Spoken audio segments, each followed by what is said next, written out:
Guess who's back? Back again. It's this guy, Sammy the Man McIntyre. It's got me feeling nicely on a fast, freaky Friday. We are back. Moving the chains. It's this guy. We're back, baby. We got some news I got to break down. But we're back. I can smell the draft. I can smell some stuff cooking. But I'm ready for it. So, big news Monday afternoon. I was at work, got the news. Jaxon, Smith-Njigba, the great, and I mean fantastic wide receiver for the Seattle Seahawks, got $168 million, 4 years, making $42 million a year. A little steep, and it's early for him to get paid, but he's worth it. So I want to dive into that, and then I want to dive into this nonsense, in this horse shit I've been hearing about. Well, Ty Simpson's better than Fernando Mendoza. What? And I got facts to prove it. So let's start with that. So, Dan Orlovsky, who most famous people know, he ran out the back of his own end zone, idiot. And he's just kind of a buffoon on ESPN, and I can't take ESPN seriously anymore. I really can't. The days of Dan Patrick and Gruden being there and Coward before he left, it's just a joke. I can't take it seriously one iota. I literally, it's just clickbait for me. And then when I heard the thing that I got so fired up about today and just thinking throughout the week, Ty Simpson's better than Fernando. Okay, so I want to break down why that is not the case, why that's full of shit. So first off, Ty Simpson's played 1 year in Alabama, 15 games. That's it. It's the only sample size you got.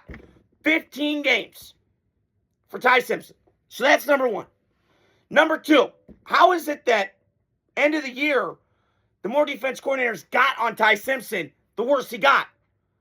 Because Fernando Mendoza, they threw more at his plate, and what did he do? Let's see. I wrote down stats today that prove my point on why Fernando Mendoza is the best quarterback in this class. No doubt. If you want to have your different opinions, that's fine. I got 2 words for you. Suck it. Because this guy knows what he's talking about. 6-0 in big games. Ranked games last year. 6-0. PFF grade of 90.4. 73% completion percentage compared to Ty Simpson's 64. I don't think I told you that, Darren Orlovsky. How you like me now? 15 touchdowns, 2 picks, 131 quarterback rating, 130.7 if you want to be mathematically correct. So that is what I don't understand. Oh, by the way, Fernando Mendoza has played how many games? 35-15. Let's see. I'm going to take the 35 starts, more experience, more game reps, more live bullet action than a guy that's only played 15. And all I hear about with Ty Simpson is, well, Sammy didn't have a run game. Most of the bad teams in the NFL don't have a run game. Get over it, dude. Okay? Like, I don't want to hear it. And he, to me, I'm not wasting a first-round pick on him. I just can't do it. Guys like that are 6'1", 208, take him third, fourth round. That's what he is. Now, I get it. Quarterback inflation. I got all that. And one team's going to draft him, and that's fine. But it's going to be a waste of a pick. I don't love the toughness. I get he's a tough kid. And I've given him benefit of the doubt. He didn't have a run game. He didn't have an offensive line. That I understand, Alabama. But you still got to play, dude. And why did you get worse throughout the year? That's what I got to ask myself if I'm an evaluator, if I'm a scout for a team that's thinking about drafting. Like, I got to ask those tough questions, which sometimes the media doesn't really like to answer. But, when it comes to quarterback position, I'm going to dive deep in head first because I want to know everything. Your background, how you're going to handle money, all that stuff. So, I just don't get it. I don't understand it. Good luck. I mean, I get it's draft season and it's clickbait time. There ain't much going on. I mean, March Madness is going on, obviously. Purdue's, Big Ten's dominating. Good job. But I think Dan Orlovsky's off his rocker because I don't get it. Now, listen, he represents a company. I think it's CAA or something like that represents Ty Simpson. Okay. But does he really believe that or is he full of shit? Because I think a lot of these ESPN guys don't really believe anything they say. So, I just had to get that out there. Ty Simpson better than Fernando. This man's drunk off his ass. Okay.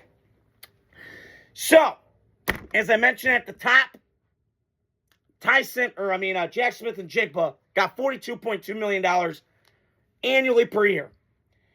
And when I said it was shocking, it's because you don't usually pay a guy early. Now, a lot of players are productive in the NFL, but are you paying them a year early? The answer is no. This guy's the exception because no ego, no drama, just plays the game. Mike Evans was like this. Now, he had some, Mike Evans was kind of a hothead, but never like this. Never caused problems, never got in fight, never got with the law, And I'm reading down this list of guys that are highest paid receivers in football. Jamar Chase, $40 million. Justin Jefferson, $35. CeeDee Lamb, $34. DK Metcalf, $33. Garrett Wilson, $32.5. Terry McLaurin, $32.3. A.J. Brown, $32. Amon-Ra St. Brown, $30. Brandon Ayuk, $30. You know what all those guys on that list have? First four, I would say, Smith-Njigba, Chase, Jefferson, Lamb. No baggage, no bullshit off the field. Garrett Wilson, same thing. Terry McLaurin, same thing. But when I'm going down this list, DK Metcalf got a lot of question marks. Kind of a dumbass. Terrell Owens light. I go down A.J. Brown. We're not going to get into that. That guy's a cancer waiting to happen, ticking time bomb. Amon-Ra St. Brown, $30 million. No bullshit. And just a grinder, defines what the Lions are. And then Brandon Ayuk, $30 million. How'd that work out, Niners? That is the most asinine contract I've ever seen. Yeah, guys, that's a smart decision. Let's pay a guy $30 million a year that catches 75 to 80 balls. Stupid. And they're paying the price for it. Stupid shit. Surprises. So, I'm not surprised at all by Brandon Ayuk. Jaxon Smith getting his money. He deserves it. I've read some articles that, well, Seattle, what are you doing? No, Seattle's got their core pretty much locked up. Sammy Darnold. Now, Sam Darnold's cap hit's going to be bigger. But when you have a guy like this, he gets the bag. And he deserves the bag. He's earned it. I kind of knew he'd be a stud coming out of Ohio State. He had that great Rose Bowl game against Utah when every time I looked up, I was like, oh my God, he's incredible. And he makes plays. So, and that was a good Utah team. Utah always put guys in the league under Kyle Whittingham's watch out there in Utah. But, wow, that blew my mind Monday when I was at work and I got that notification. But I needed a couple days to kind of decompress and see what was going on with that contract. Oh, and on the flip side of that, so, good old Puka Nacua for the Rams. So he's been the headlines recently, not for the great reasons. It's kind of like the Portland Trailblazers, which, by the way, I'm fascinated when that doc comes out of how that team's so unraveled. I watched clips of it last night. I'm going to read this rap sheet of Puka Nacua's. It's almost reminiscing of that team with all these guys that are so talented, all this, but just, stupido. So, Puka Nacua, who, 5th round pick, highly productive, highly talented, physical, body type that I've never seen before. There's rare guys like this. I would say Roy Williams from the Lions. One of you guys, throwing it back a little bit, Roy Williams from the Lions went to Texas. He had that little mini run with Calvin that first year in Detroit, 2007. I would say Julio Jones was built, Mike Evans, Puka Nacua, short list of guys. Terrell Owens I would throw in there. They're just different. Size, speed combination is just rare. Josh Gordon. This guy's different. Now, fell the 5th round for a reason usually. A lot of character problems. Okay? I'm just pointing out. Antonio Brown had a lot of baggage. Terrell Owens, baggage. So I'm not shocked that he went 5th overall, or 5th round, excuse me. So Puka Nacua, I'm reading this, and this is just pissing me the hell off if I'm the Rams. And here's what the kicker that I have with Puka is. He's at this fork in the road moment in his life where he's got to say to himself, do some reflecting in the mirror, introspective, and go, what the flying hell am I doing? And I've always heard this line, You are who you surround yourself with. That's not applying to Puka right now. Puka's got so much more to lose than to gain. And I'm reading this rap sheet. I mean, okay, so last few months, Puka Nacua went on live stream with Aiden Ross. I think he's a streamer. And did an anti-Semitic TD dance. Oh, boy. Okay. Learned his lesson, hopefully, right? Fingers crossed. Wrong. Publicly stated concussions weren't real. Okay, Kyrie Irving, you think the Earth's flat. All right, I'm going to keep going on and on. He lied about going on a skydiving date with Sydney Sweeney. Don't love that. Excuse me.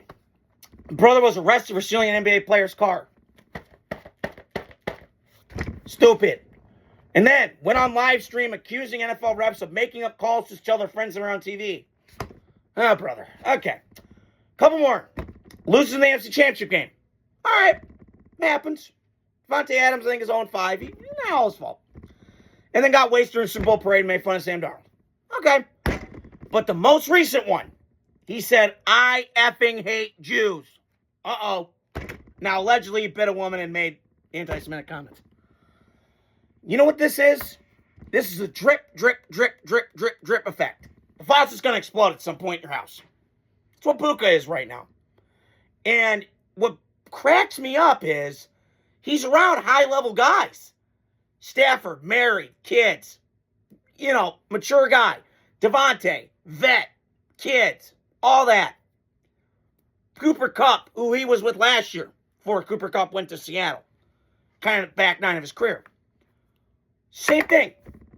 And yet this guy can't get his crap together? I mean, I just read the list. He's got to wake up. And some guys, they get it or they don't get it. And I told my dad this, and he goes, oh boy. And I went, yep, just like Diego Pavia. And so the Rams, they have every right to be hesitant paying him $120 million because I'm not doing it. And if I'm the Rams, I put a draw line in the sand and I say to Puka, wake up. I will pay you next year. If I go a whole year with no nonsense, no bullshit, none of this crap I just read to you guys, then I will give you $120 million and I'll feel comfortable. Until then, it's proven. So I'm completely out on Puka Nacua. Now, again, if they lose him, huge blow to their offense because it complements him and Devontae really well. But I'm going to throw this out there. I think the Rams, deep down, take a receiver probably first couple rounds. And I would not be shocked if they did that. I do believe they are a Super Bowl contending team. They really are. But this is just one of the main reasons I have a hard time with this. So, that's all I got for you guys today. Hope you guys are doing well. Freaky Fast Friday. Love you guys. Appreciate the content. We got more eventually coming out. I'm just kind of picking my spots when I want to do it. We got draft coming up, my draft season. So, stick with me, guys. We're getting close to it. I can smell it. I hope you guys are doing well. Adios. Godspeed.